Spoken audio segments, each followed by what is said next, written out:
Hey beautiful teachers, I'm Nicola Canton from Vibrant Music Teaching. Welcome to the show that's about you. This podcast gives you a sneak peek into the lives and businesses of private music studio teachers so that you can share in their successes, learn from their mistakes, and feel part of a global community that's dedicated to sharing music with others.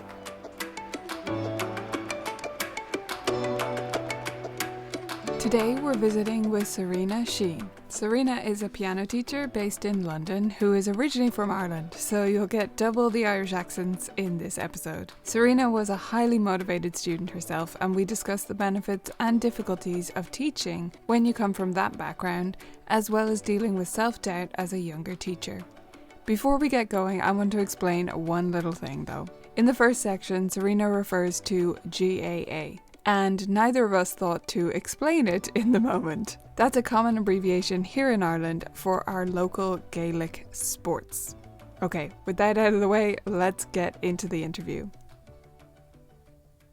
Welcome, Serena. To get to know you a little bit better, I would love if you could tell us 2 lies about yourself and 1 truth, and I'll try and guess which one is true. I started the violin when I was 6.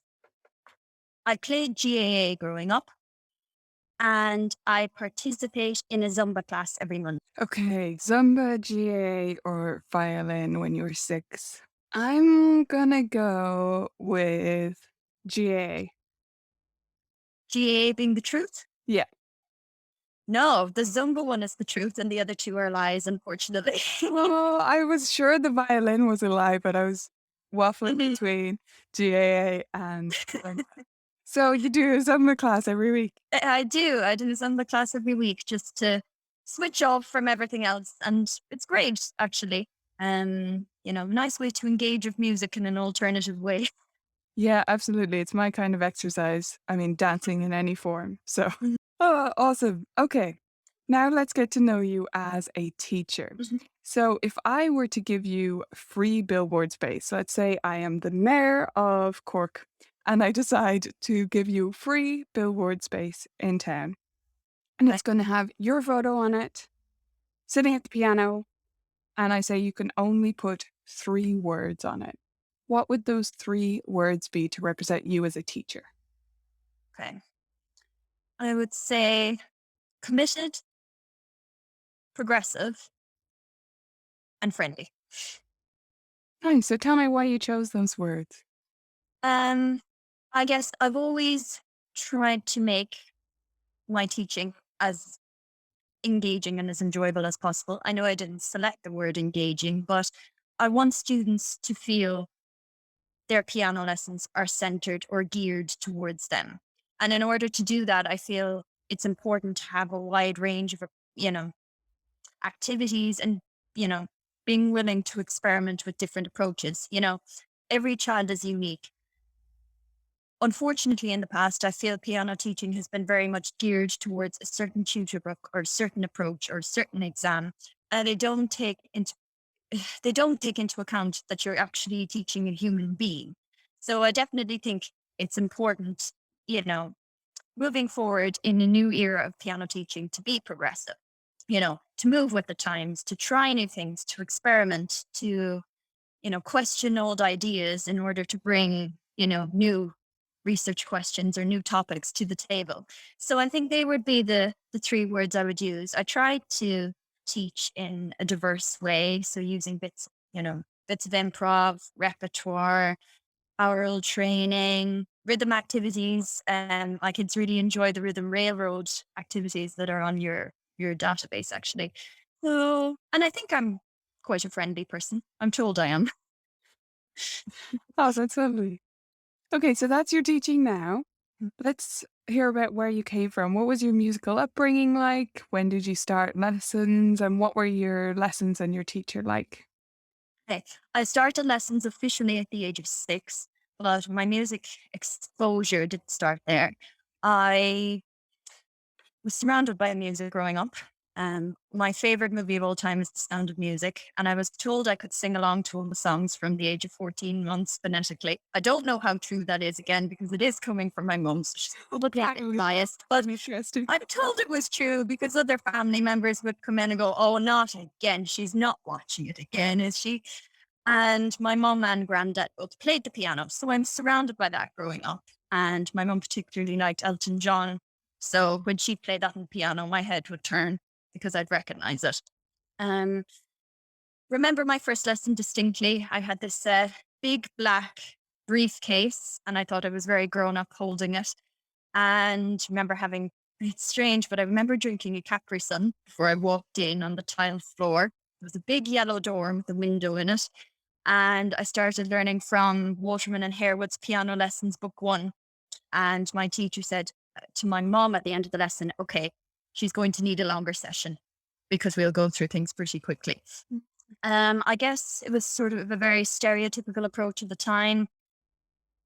Dived straight into reading off the stave. Sat my primary exam about 8 or 9 months later and went through grades each year. Without trying to be boastful or anything, I did very well in each exam I sat. So that was, great. It gave me a great sense of achievement. I started in the County Court School of Music, which is now ETB School of Music.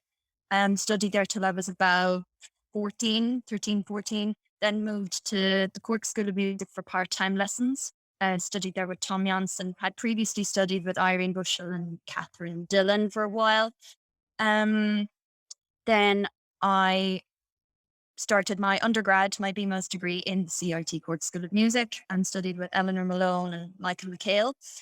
And then decided, well, I would like to take this further, but know that I need to kind of jump outside my comfort zone a little bit. So decided to do an ISP advanced program, which is a year primarily dedicated to improving one's performance skills in the Trinity Law and Conservatoire of Music and Dance in London. So I'm still here. Really enjoyed the year in spite of the pandemic and all the limitations that came with it. And I'm now doing a master's in music education and performance. I also studied the flute alongside the piano. Started that when I was 9 with Maria Mulcahy and then moved on to Elisha Sullivan. So had a very diverse musical experience, but it was also quite intense. I was constantly doing exams, participating in concerts, or to musicianship classes. So I think my mum was traveling, I'd say, about 600 kilometers a week at one point to and from lessons. It was just crazy. It was one of those, homework in the back of the car upbringings. But, I enjoyed it in spite of its intensity and the pressure that came with it. Okay. So it sounds like you were always a very diligent student and always practiced yourself. I mean, I enjoyed practicing as a child, and it's some people find that hard to believe. I mean, my mom used to tell the story that if friends of mine would knock at the door to say, "Oh, is Serena coming out to play?" Mum would say, "Are you coming out to play?" And one day I just said, "Tell them I'll go out and play in June. I need to get ready for my exam." Now, of course I did. I did have downtime per se, but yeah, I really loved practicing. My mum never really had to ask me to do it, I guess. Now, it did get much harder, of course, the older I got, getting up. I'd have to do some before school and then when I'd come home in the evening after music lessons. So it was challenging, definitely, but it got me to where I am today. So wouldn't change a bit of it. Yeah, no, that's really interesting. So I was almost the opposite of you. I was this amazing student who practiced all the time and I didn't make really fast progress. I sort of picked it up much later, picked up the pace much later. Yeah. So I'm just wondering, do you think that affects at all how much you can empathize with your students who are not like you? That's an interesting question. I also juggled a lot of activities when I was very young, horse riding one day, swimming the next day, piano the next. So I can relate to students that are juggling a lot and piano is just one portion of their weekly activities, I guess. Uh, initially, probably not. Mm. Now I think I am quite an empathetic person. And I would be very understanding if someone came to me and said, oh, I couldn't practice this week because I had this, this, and this. But I guess if the student didn't have much else going on, I would have initially found it hard. But now that I have a few more years teaching experience, I've learned everybody comes from a different background and has different expectations. So you just have to respect that. Yeah, absolutely. And I just think it's interesting to be aware of the natural tendencies that we have or natural abilities that we had. And yours was obviously very musically based, but it could be anything that a It's like, teacher has, like maths has always just made sense to me. So I have to be aware of that when I'm talking to students who it doesn't click as easily, right? And so they don't want to approach notes as being fractions, and that's fair enough. But you just have to keep these things in mind. Like, I'm naturally inclined this way. So once you're self aware about that, I think that's really important. mhm, Really mhm. good. Was there anything that wasn't included in your lessons growing up that you wish was, such as improv or games or anything else that you felt might have been included sooner in your musical journey? I would have liked general music theory to be incorporated more into my lesson. I definitely found both were kept as very separate entities. You know, I was introduced to music theory much later in life. I remember entering the court school of music not having a clue. I had some theory lessons, but it was very much starting from scratch. And I had a one-to-one tutor for a year to try and bring me up to CSM standard. But I do feel if it hadn't been treated as separately as it was, it would have made everything more relatable. I mean, theory is just, it could be at the most basic level considered as general facts behind a piece of music or, the general foundations of a piece of music. There's nothing particularly extraordinary about it that requires it to be so separate. So I am much more aware now of if I'm teaching something with the student and there's a new concept, introduce it, weeks before under the guise of games or other activities. And then when you actually present it, they go, oh, yeah, I know what that is. There's nothing major about it. I also missed out on improvisation. It wasn't valued as highly, unfortunately, when I started music lessons. And I'm still a little hesitant when it comes to not so much introducing it with my students because they're all still, very young and very new to the piano. But I guess I think it would have definitely broadened my perspective and enhanced my creativity if I'd had that from day one and not, it wouldn't have been made as big a deal Yeah, as it is now if it had been introduced from day one. absolutely. It wouldn't have been the big scary mountain.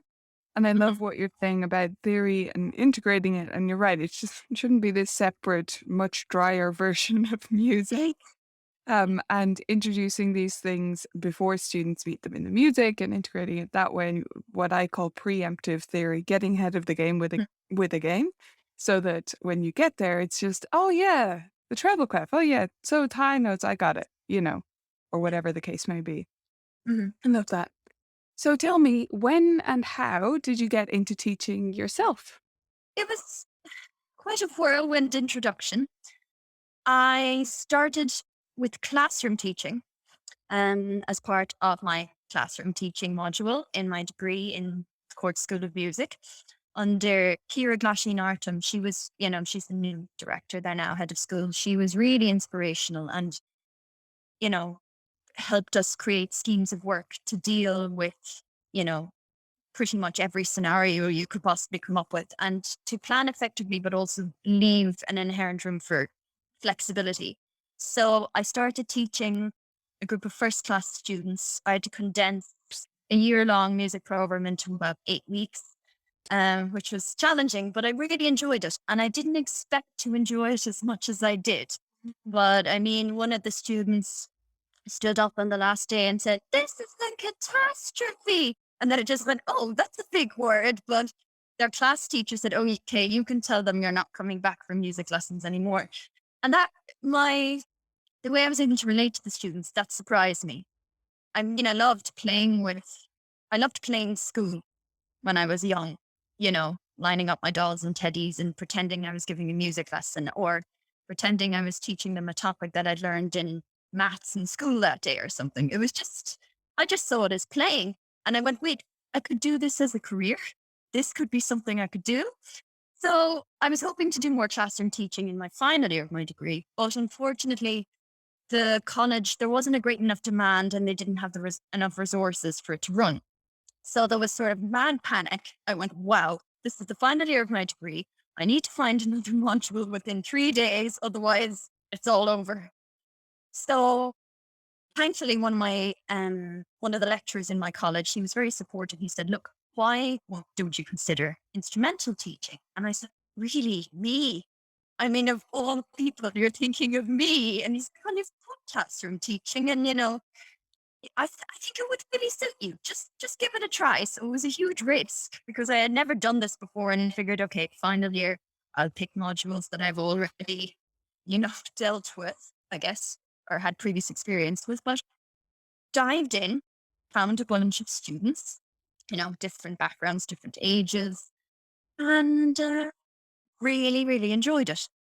I was using a mix of methods from Piano Safari, your resources online, a lot of your YouTube videos that you'd shared. And I was very eager to not repeat the patterns that I had learned as a student. But of course, when you start off, that's the natural framework you fall into. And then gradually I became more confident and received positive feedback following a number of supervised assessments as part of the module. And yeah, figured I'd found my niche. Absolutely. What made you say, really? Me? Instrumental teaching? Why did you think you couldn't do that if you could do classroom teaching? I always felt I was very much geared towards the academic side of music. I always felt I'd end up moving into being maybe a music historian or a music journalist or simply just solo performance in itself. But actually, these modules sort of they made me realize that the things that I considered to be, as I described, playing when I was younger, so pretending to give students lessons or pretending to perform with other musicians or performing with other musicians in reality, could become a reality. It had never sort of entered my mind. And I also, at the time, I didn't feel I was, able to stoop to their level, that I wasn't able to relate to very young children, when in fact it was the exact opposite. I found by just being myself, I was really able to relate to the kids. Or even one of my students said, "I really like you as a teacher," just one day off the cuff. And I said, "Oh, that's really nice to hear. Thank you. Why?" And they said, "Because you don't tell me I'm wrong." Now, that wasn't, okay, of course, You correct. if students Yeah. make mistakes, you bring it to their attention. But apparently, I'd never actually said, "You're wrong." And they were sick of hearing that in school. So I'd say, "Oh, that would be correct if it was this. Now, let's try again." So it's really encouraging to hear. But I think that's why I initially doubted myself. Yeah, that's wonderful and amazing that you could see the play in it right from the start. I love that. Can you tell me about a student that changed something in how you teach or something about the business side, if that's more relevant? Hmm. All of my students have impacted me in different ways. One student in particular caught me by surprise. She, at the time, she was about 11, 12 years old, you know, kind of in her second last year of primary school. I traveled to her house every week to give her a lesson, and she just instantly grabbed information, regardless of the way in which it was delivered. She was a very. It's hard to find a student that's equally balanced in, say, visual, oral, and kinesthetic learning preferences, but she didn't really have a preference. They were all relatively level. And I really enjoyed just literally feeding her new information because she'd always take it on board, whether it was a new piece or an oral activity or, you know, rhythm exercise, and she'd dissect it and then try and apply it to other contexts straight away, which was really interesting. But unfortunately, the pandemic started. All lessons moved online. I was able to keep all of my students, thankfully. They all wanted to stay for lessons, which was, not the case for every music teacher, unfortunately. But I got a message from her parents one day saying, look, we're really sorry. Could you give her 2 lessons before the exam and that's it because we've fallen on hard times? Mm. And I just said, it was so heartbreaking because I cannot leave this student go. We're only getting somewhere. So thankfully, and I was in a relatively good position. And I said, look, I sort of arranged it so that it could be a pro bono situation for a few weeks until the parents got back on their feet. And then we'd be able to arrange something. And I think it was one of the best decisions I ever made because the girl put even more into her music lessons. And I think her parents really, really appreciated it because they had to let go of every other activity for all of their children except piano lessons for their daughter. And just her dedication when her whole family life was, full of stress and pressure, and then the external worry of the pandemic. I found that really inspirational. In the final year of my degree, I'm saying, here am I complaining about being able to do my degree and teach alongside it, and whether I'll get to London in September to, further my career.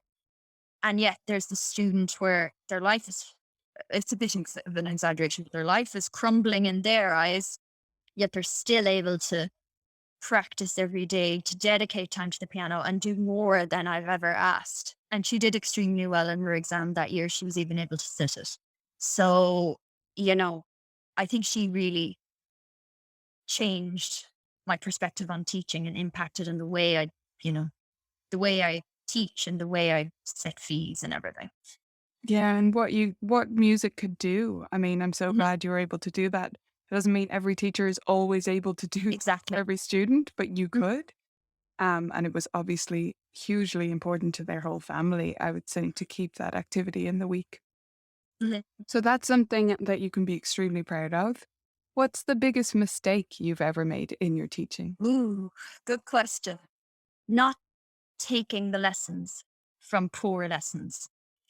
I always feel I try to adopt a growth mindset when I'm teaching, but I think there have been instances where I've tried to record a lesson and it's gone really, really well. The student has been really engaged. We've done a variety of activities.